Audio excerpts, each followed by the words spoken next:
Hello guys, and welcome to another video. আশা করি সবাই ভালো আছেন। সো গাইস, আপনাদের মনে হতে পারে এতদিন পর ব্লগ কেন। সো এই কয়েকদিন আমি ব্লগ করতে পারিনি, কারণ আমার চলতেছে হলো পরীক্ষা। সো এক্সাম চলাকালীন সময় আমি ব্লগটা করি না, সেটা আপনারা আগের ভিডিওতে দেখতে পেরেছেন যে অনেক সময় মানে দেওয়া যায় না, কারণ আমার ব্লগ করার আগে তো আমার পরীক্ষাটা আগে দিতে হবে, তাছাড়া তো হবে না। সো তার জন্য হলো আমি দিইনি। সো এখন থেকে আমি কন্টিনিউ স্টার্ট করতে পারবো না, কারণ আমার আরও 4-5টা এক্সাম আছে। সো পরীক্ষা দেওয়ার পরে ইনশাল্লাহ আমার ব্লগগুলোকে মানে একবার কন্টিনিউ করা শুরু করে দেবো। সো আজকে ব্লগটা করলাম, ফ্রি টাইম পেয়েছি তার জন্য ব্লগটা শুরু করেছি। সো এখন হলো এমনি বসে আছি আর দেখি কী করা যাক। আর দেখেন গাইস, পিছনের ভিউটা কিন্তু অনেক সুন্দর, আপনাদেরকে একটু দেখাচ্ছি। গাইস এখন দেখেন রাস্তায় কত রোদ, মানে পিছনটা ভালোভাবে দেখানো যাচ্ছে না, এই পিছনে মনে হচ্ছে পুরোটা রোদেই করা। সো এখন আমাদের এই যে রাস্তায় অনেক সুন্দর মানে গাড়িটা যাচ্ছে, অনেক সুন্দর লাগতেছে রোদের কারণে। আমি আপনাদের একটু দেখাচ্ছি। সো গাইস দেখতেই পাচ্ছেন এই যে রাস্তার যে গাড়ি যাচ্ছে, অনেক সুন্দর লাগতেছে।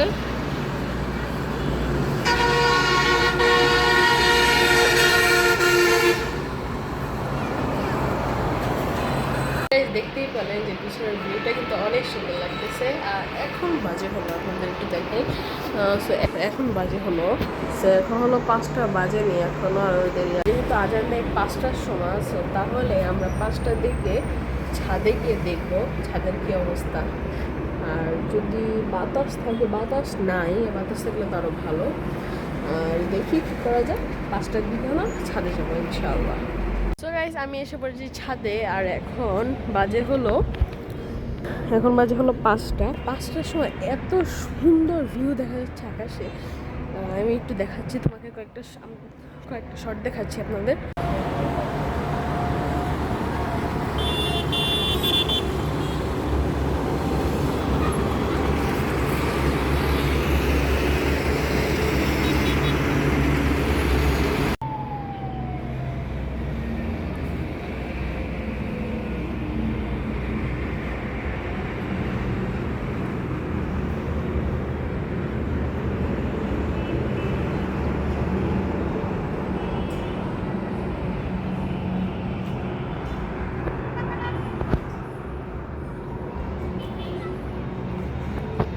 আকাশের শটটা কেমন লেগেছে অবশ্যই কমেন্টে জানাবেন। আর আকাশটা লাগতেছে আজকে অনেক সুন্দর, বিশেষ করে আমি একটু দেখাই, বিশেষ করে হলো এই জায়গাটা অনেক সুন্দর লাগতেছে। দেখেন এরকম হয়ে গেছে, অনেক সুন্দর লাগতেছে আমার কাছে এটা। দেখেন অনেক সুন্দর, চারপাশে গাছপালা, অনেক সুন্দর লাগতেছে।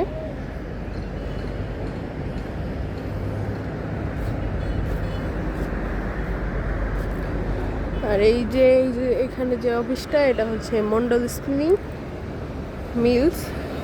এই দেখেন অনেকক্ষণ ধরে হাঁটাহাঁটি করলাম। আর আজকে ব্লগটা এই পর্যন্তই, দেখা হচ্ছে পরের ভিডিওতে। আল্লাহ হাফেজ। আর গাইস, আমি অনেক দিন ধরে ব্লগ করতে পারি নাই, সেটা আমি সবার কাছে ক্ষমা চাচ্ছি, কারণ আমার এক্সাম চলতেছে, তার জন্য আমি এই কদিন ব্লগ করতে পারি নাই, এখনও আছে। হ্যাঁ, সো দেখি পরবর্তী সময় আবার ব্লগ স্টার্ট করবো। সো দেখা হচ্ছে পরের ভিডিওতে। আল্লাহ হাফেজ।